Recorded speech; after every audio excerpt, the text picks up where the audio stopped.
see that pot of water and those ingots. Right. Boom. Whoa. Okay guys, welcome back to London. Welcome to Roberts & Co. live at 5. A little bit late as usual. It's a Saturday night. We're going to do some live jewellery making. I don't know what happened there. I need to anneal these ingots. One I made in the previous live stream to this silver ingot. Didn't really go according to plan. What I really should be doing with this right now is melting it down and starting again. But something interesting is, well, I'm just doing it out of curiosity really. It's a Saturday night. It's November the 5th tomorrow, so all the fireworks parties are tonight, so I've got to get this done quickly because I want to watch the fireworks in a minute.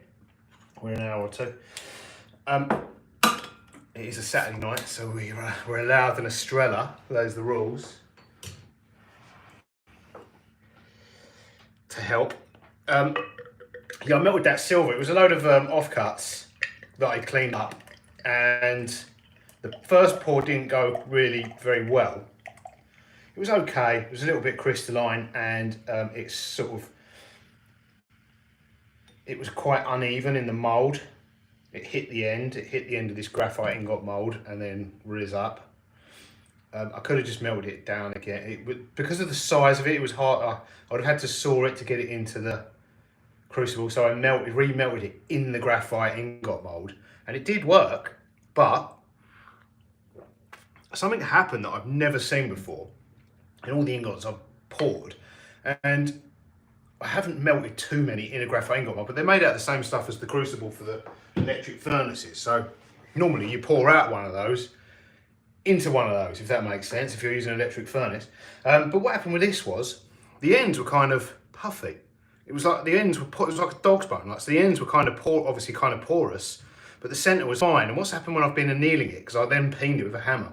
When I've been annealing it, there's almost like getting like these black spots. I don't know what it is. I've never seen it. But they're getting like these black spots, and it's definitely porous because I think like it wasn't like water was pouring out of it, but it was getting like wet. So there's obviously like when you're annealing it, the porosity is obviously filling with water, and I filed some of that off. But yeah, I'm really persevering with this out of curiosity to see what happens with it. In a couple of things, the most likely outcome is that it just starts cracking and we have to melt it down again. But what could happen is we could end up with dodgy ends, because it was just the ends that the middle was fine. We could end up with dodgy ends and perfectly usable metal in the end.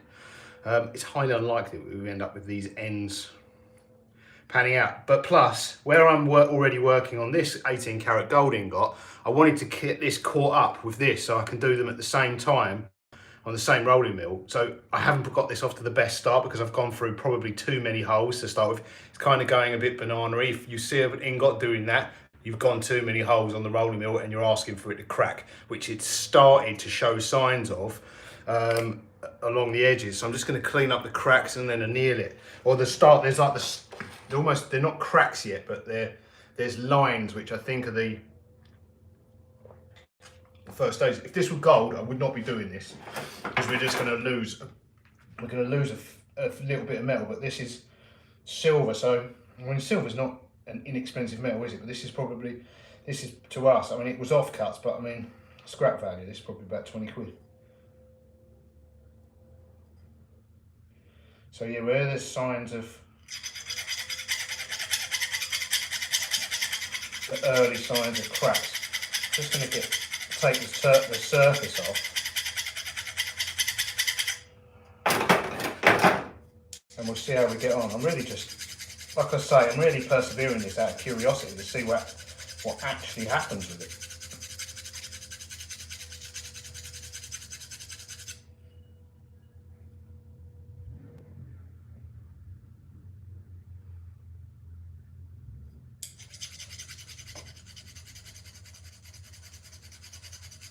The ends start to show signs of cracking when I'm peening it, which I've never seen before. So it's definitely, that's not a good sign.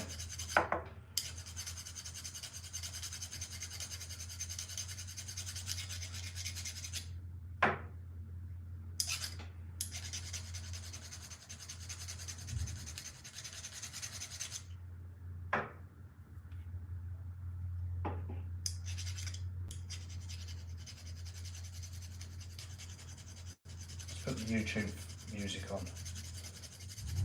I'll make this slightly less boring to watch, slightly less boring to do. Right, let's do that. Music. Audio library.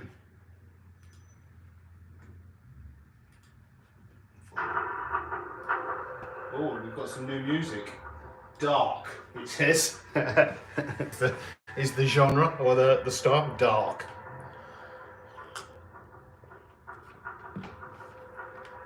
So it's probably for Halloween. They missed it. It came out in November.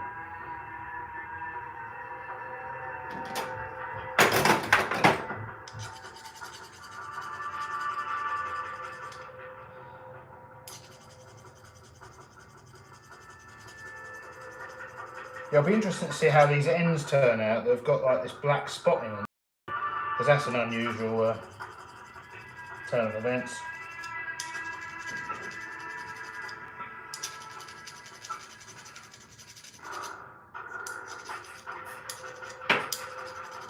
Yeah, I don't like doing this with ingots. What I really want is a perfect pour.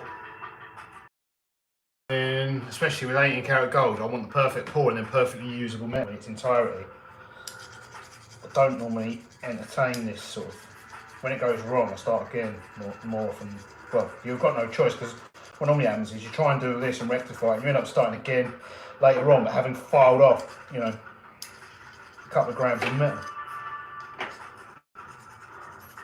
Which is quite probably what's going to happen with it.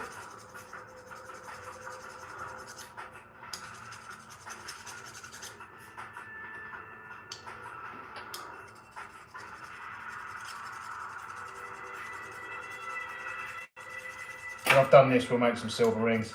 We'll make some of the larger sizes, the Z1, 3 and 6 hopefully of the silver Ds.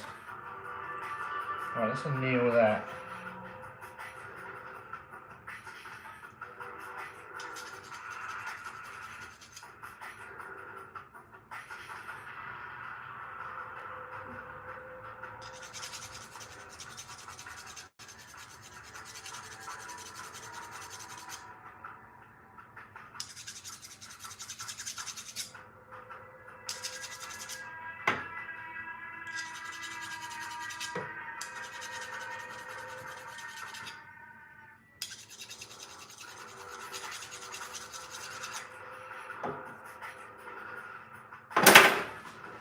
Right, I'm going to use the micro welder and the blowtorch to anneal that. That little one will just need a blowtorch.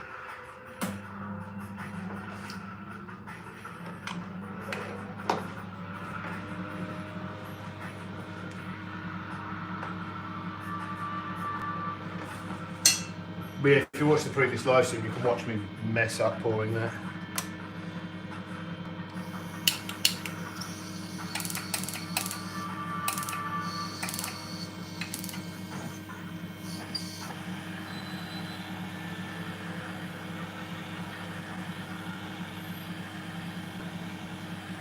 So I'll just get this up to a dull red, then we'll quench it in the water, in the pickle. Then I'll probably be able to show you with this like weird Dalmatian spotting that it's getting on the end. It's still doing it.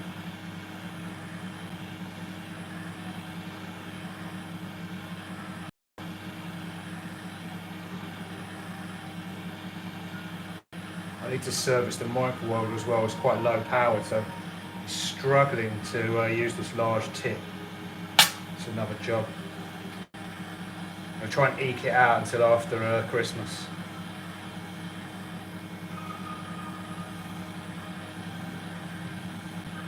Job for January.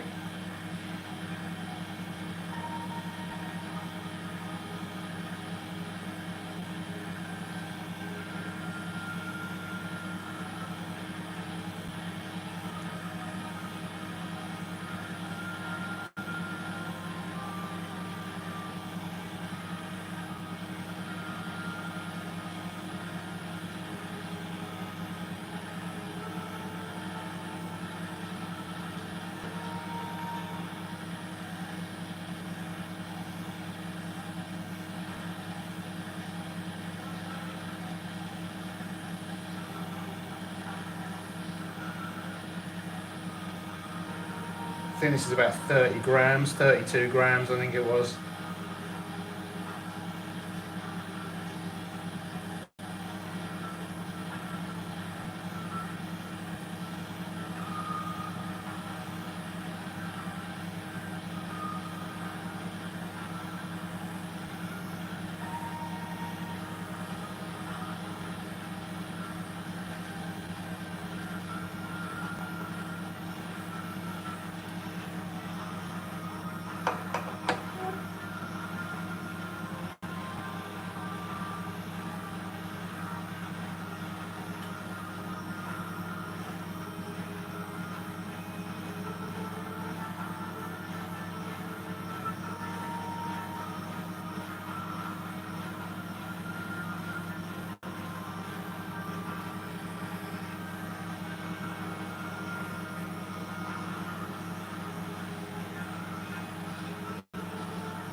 Let's quench that.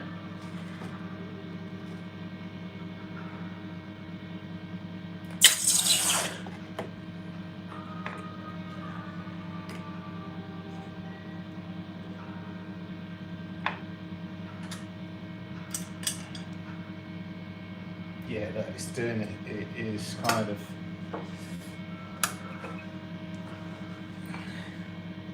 It's getting like these. It's not as bad as it was originally, but it's getting these kind of like black spots on the end, which is really odd. I've never seen that before. Where it was like where the ends were kind of porous. It's really odd. It's almost like mould. Mouldy silver.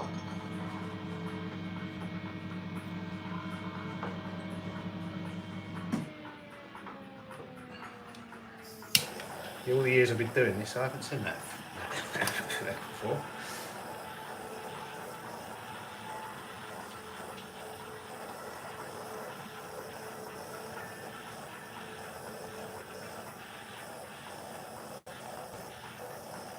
It must be something to, I mean, it appeared to be, the ends appeared to be porous. Somehow, I don't even know what caused that, why the end, but that's.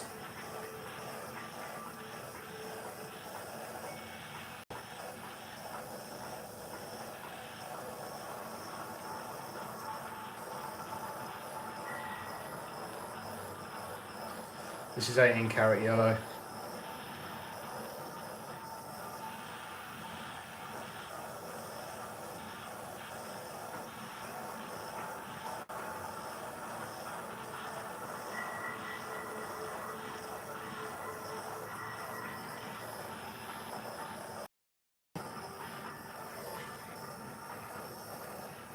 It's the kind of temperature you want. I just want to hold it there for a bit, make sure it's cooked through.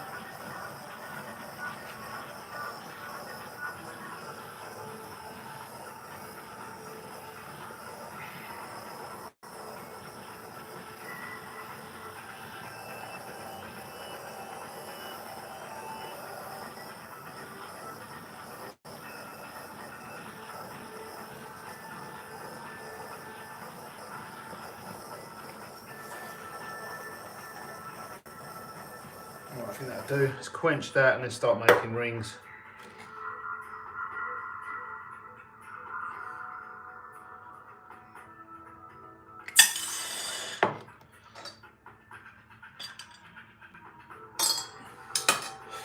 Right, we can get rid of that. Get rid of this. Let's turn it upside down. Yeah, I cracked it. I put a new crucible in this earlier and cracked it straight away. So it's a good start. Right, soldering.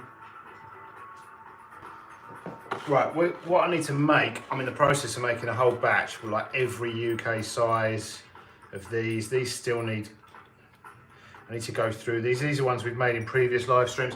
I need to go through all these, clean them up, pre-polish, clean up the joints, pre-polish them. Sort of halfway through there. So this, but let's make a couple more. I'll make the Z6 to start with. I just want to get this job done. Like, I don't know how Is it 36 sizes or something I need to make? Right, I need 79mm. I've got this little sheet for this profile wire, which is 2x1D, so this tells me what I need. So a Z6 is 79mm, so let's do that.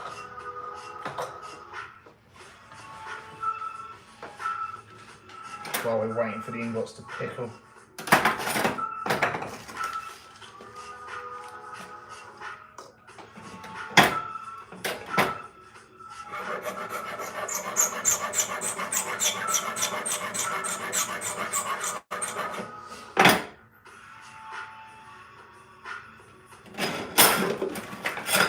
Maybe lost the flux there.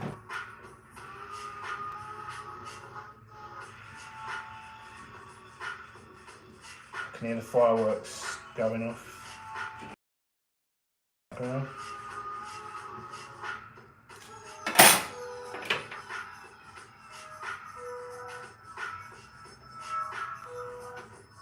My neighbours are having a firework party, and I can see from here, you can see the from my roof, you can see the London skyline for one, but you can got kind of front row seats for the ones in the park over the road.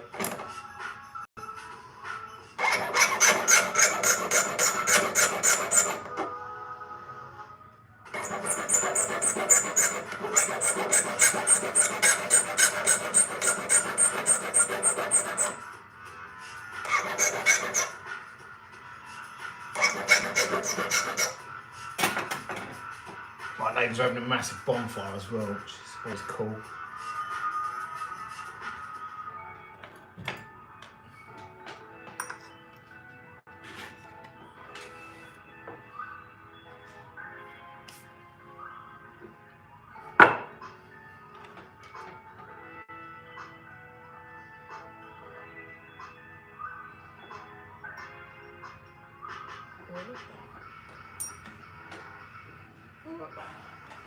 Right, I'm going to mark this 925 while it's open. It's easier than doing it when it's sold up. I'm not making it look easy, but that's probably the sweller.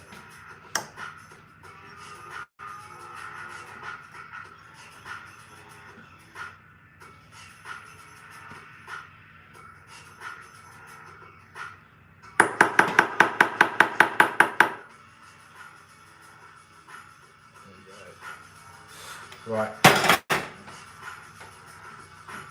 Let me see if that's all in shock. I haven't checked it. Let's put that there. I haven't checked it since I moved all that melting gear. Yeah. There we go. That's better. Right, Durston ring shank former. There's video shorts and all sorts about this on the channel. I'll make a full-length video at some point. Right, it's the biggest UK ring size, officially. Z6, I mean, got some unofficial, you know, Z10s and stuff. What Z10 is really is a napkin ring.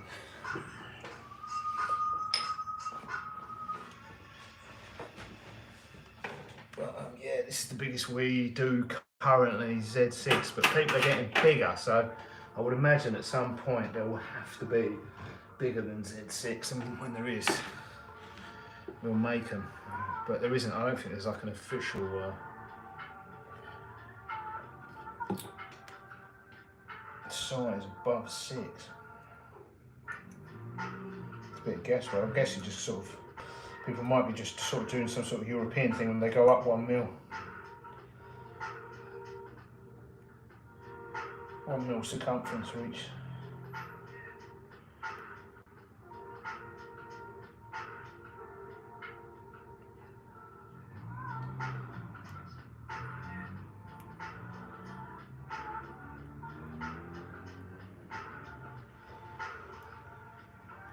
Right, that's actually a pretty close fit. I think I'm gonna It's so difficult to run a saw blade once you get to this size that I think I might make it worse.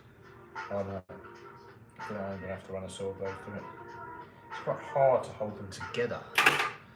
The only way to do it is use really ridiculously small strokes of the saw.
Actually, no I'm not. Now I've taken the burrs off, that's actually a really good fit.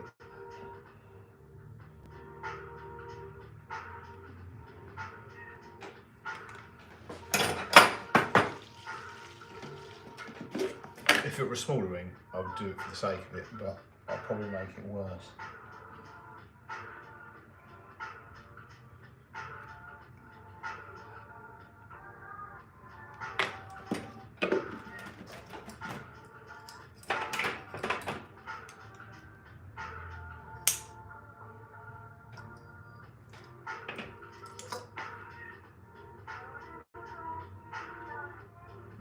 There's quite a lot of solder there.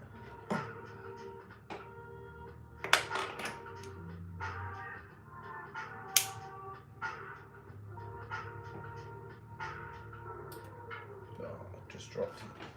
I can see it, luckily.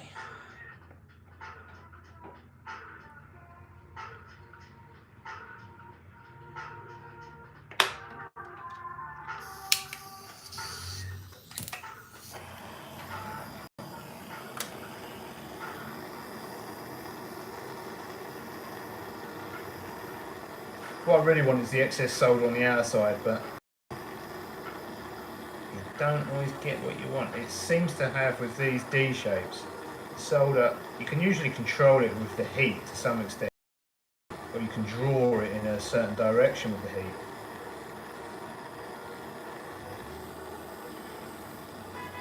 But with these D shapes, it seems to have, I'm tempted to use the word proclivity. What does that even mean? To go at the back.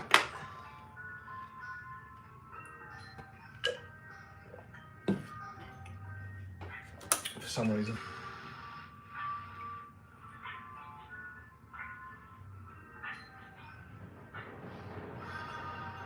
Just hit the fireworks there. Right, that looks good. A lot of excess solder on the back. Balled up on the back. I don't know why it likes the back. Right, let's make a Z3. What size do we need for Z3? 76. Actually, this piece of wire here.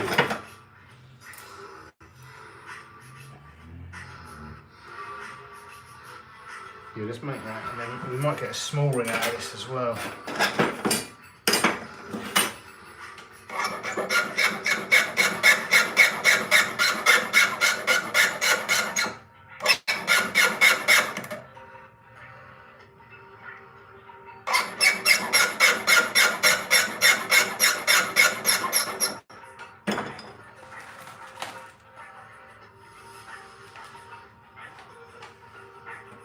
Right, I just mark this with the side cutters. I don't cut through it with them. It's just, I basically mark them where I need to cut. I use the side cutters to mark just little Japanese side cutters.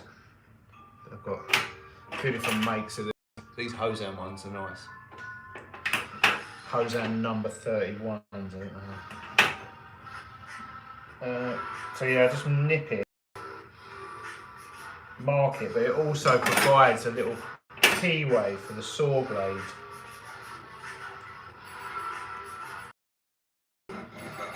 To get the saw started. Stop it slipping left and right, marking the ring.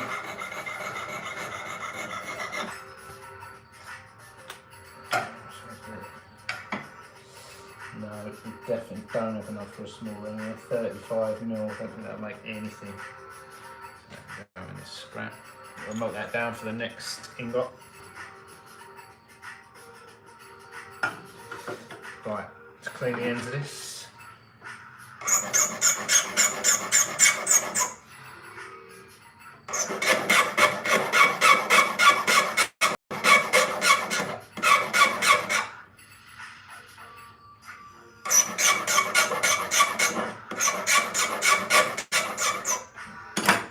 Yeah, I need to make some more wire.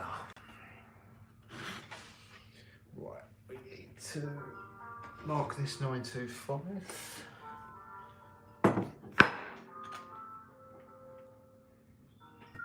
Because these will weigh less than 7.7 grams, they don't require a full hallmark.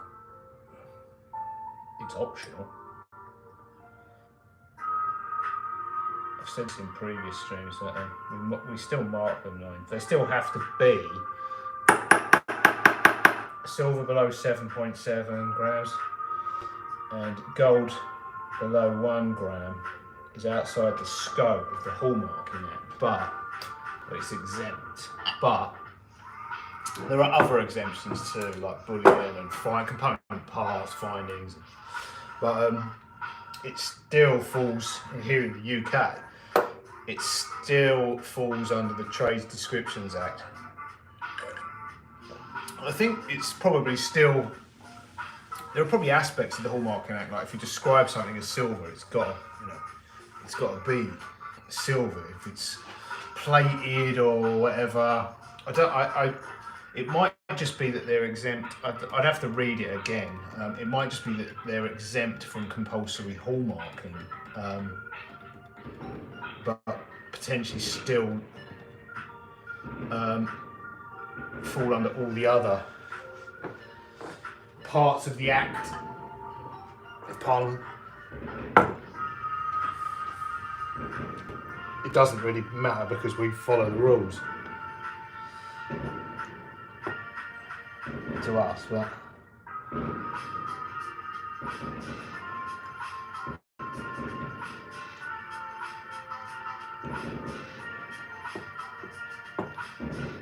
it still falls under the Trade Description Act. So it's got to be.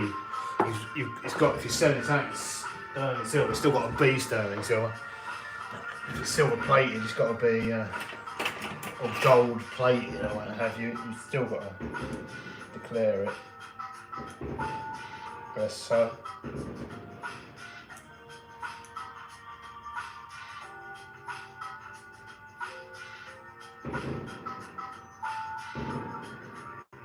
See the fireworks. I think that's my neighbours.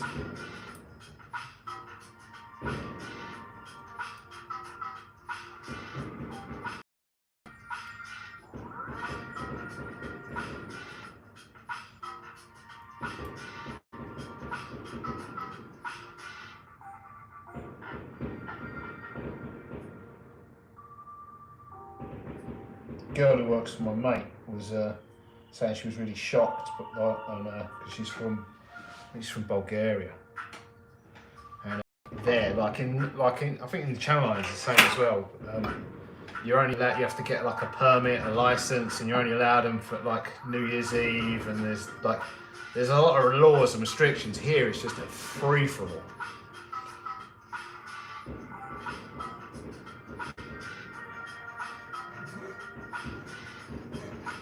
Which is why the fire brigade and the NHS will be very busy tonight. I remember when I was a kid, we used to go down the sweet shop, get some mini rockets, and then we'd all run around the park firing, launching them at one another. for fun. I don't think that's a thing anymore.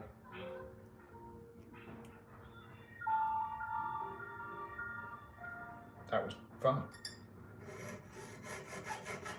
And then snapping the stick off as well, because then and setting fire to it, because they go very random if they just go all over the place. I've been in pubs and people have been firing them in the pub.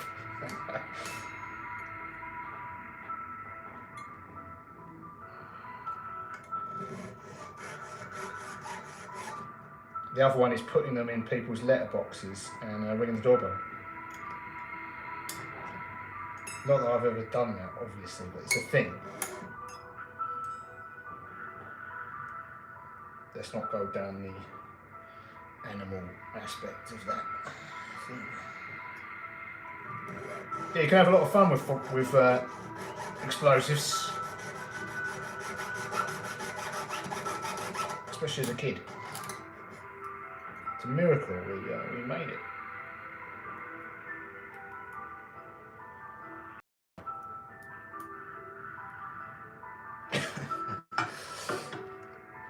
Yeah, if you grew up in the era I grew up in, you grew up as an explosives expert.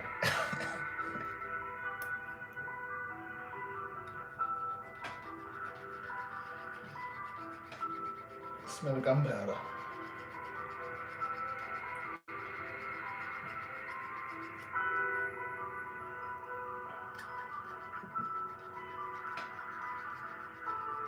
You could go to the sweet shop and buy fireworks and single cigarettes.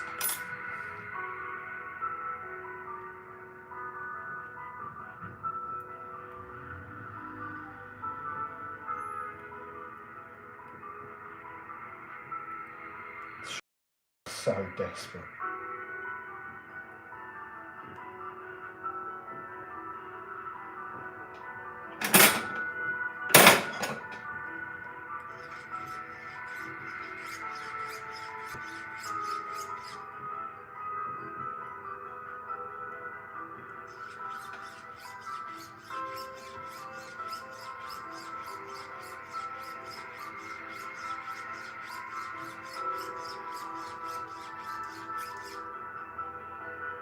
Yeah, there were safety precautions. I remember you used to have to pull the end of your jumper over your hand to hold mini rocket, because obviously the flames were jetting out of the rockets.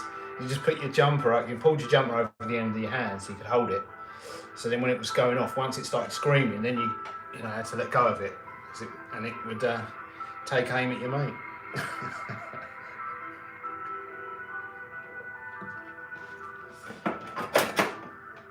Don't try that at home, kids.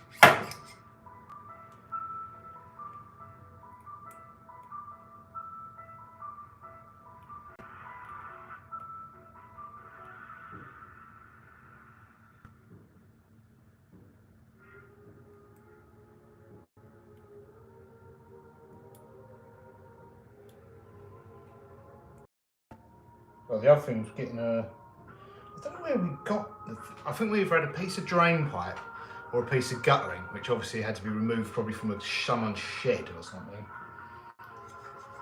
Who's nicked the gutter off my shed? But yeah, you could get guttering and then aim it, that was like a rocket launcher. It could be used to aim fireworks at your friend's bedroom windows and stuff like that.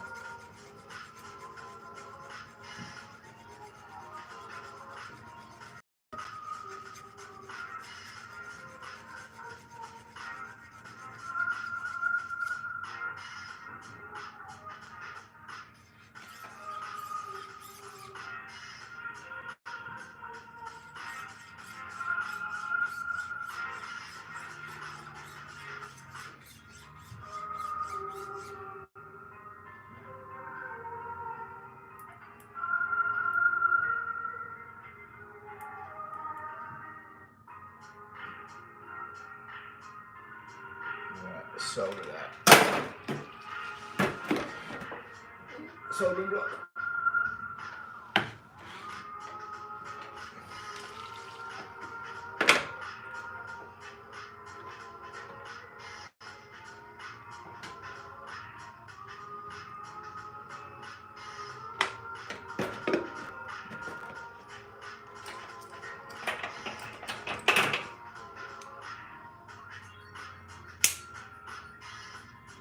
So yeah, considering what we got up to when we was kids with fireworks, it's not surprising. It's surprising they didn't get banned. I mean, we weren't supposed to be buying. I think there's an age limit on them, but it didn't really seem to apply.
Doesn't quite flow to the back.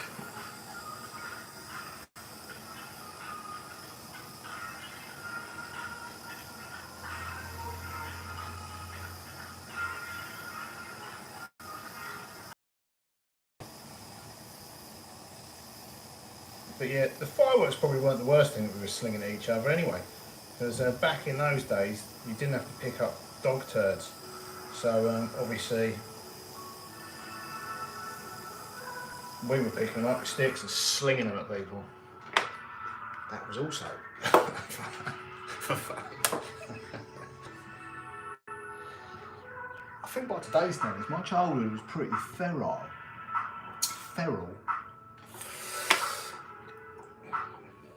Probably why I'm working on a Saturday night. Right, let's see if these ingots are cleaned up.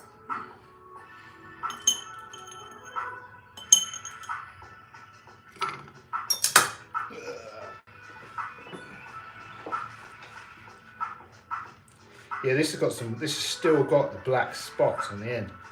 So I'm interested to see how this pans out. I'll give you a close up of these black spots. I've never seen mouldy looking silver like this before. It's really odd. I think it's the porosity.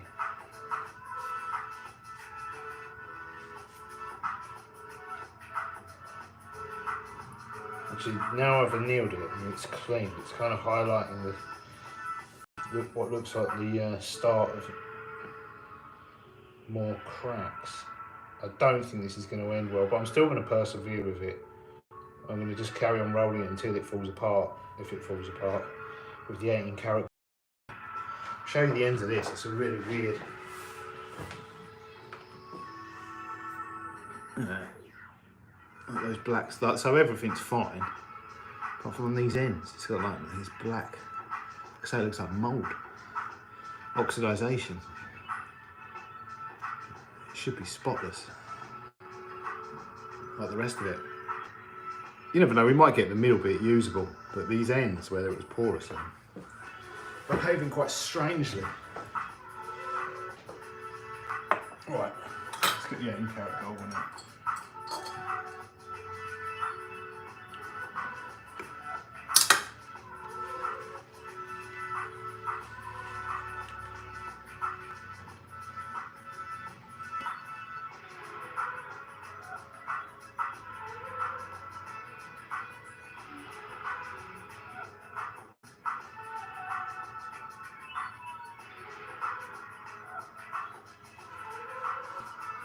It's good.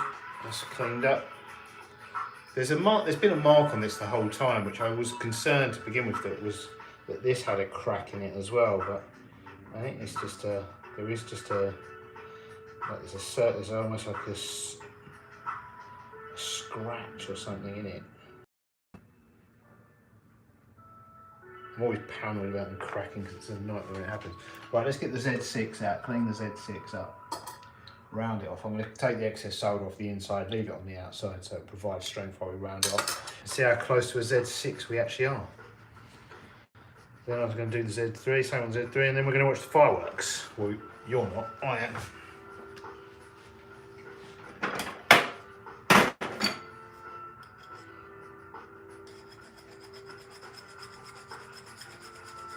Start with a cut 2 just to get quickly get the bulk of the excess off, but then I'm going to switch to, it's a bit too coarse because it takes polish, the marks from that cut 2 would take a bit too much cleaning up.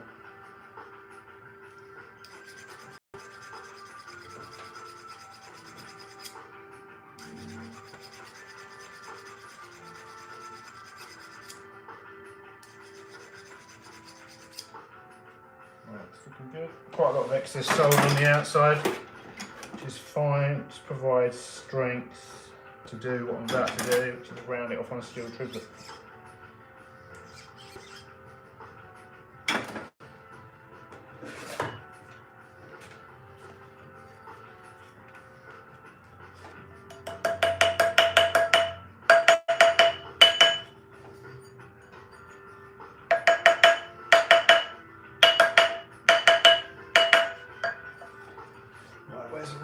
See what size we actually got. Got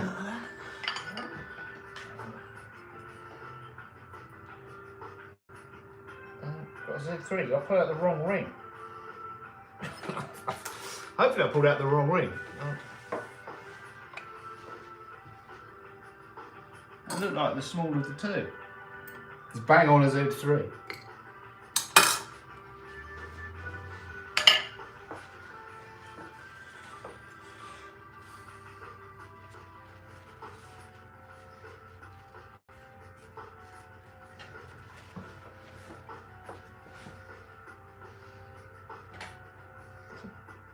Lot of excess, big ball of excess solder on this one, so it's so big I'm going to have to use the flat side of the file to get it started.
Let's run that off.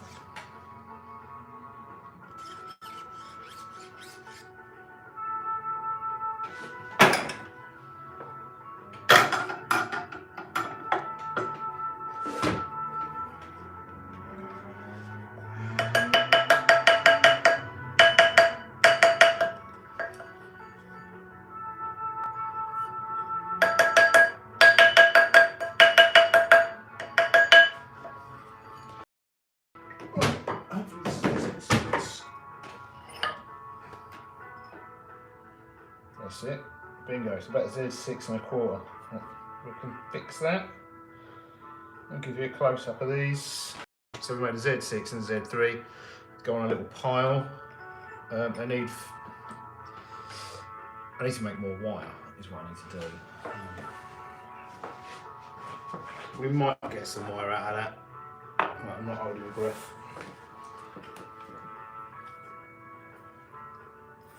So yeah, there we go. It's just over a Z6.